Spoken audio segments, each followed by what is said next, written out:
Усяго для ЦТ у вобласці арганізавана 6 пунктаў тэсціравання. Ва універсітэце імя Сухога у Гомелі на апошні дзень зарэгістравалася больш за 700 чалавек. Тут здавалі фізіку і грамадазнаўства.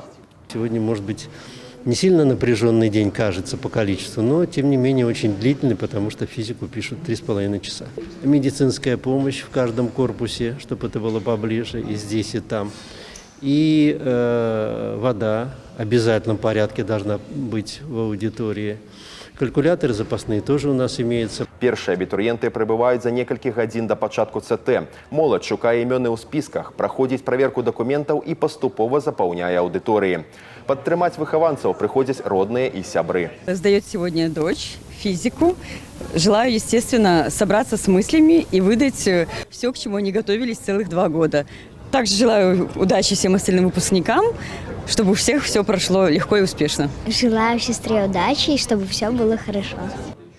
Сумленна і справядліва. Менавіта так павінна прайсці тэсціраванне. Камітэт дзяржаўнага кантролю для гэтага трымае варту ва ўсіх пунктах ад першага да апошняга дня. Пад увагай кожны нюанс. У абитуриентов требования, они просты. В аудиторию можно взять с собой только паспорт, пропуск, ручки гелевого черного цвета. Сегодня на тест по физике простой калькулятор. К сожалению, в области у нас зафиксировано 2 факта нарушения. Это пронос мобильного телефона.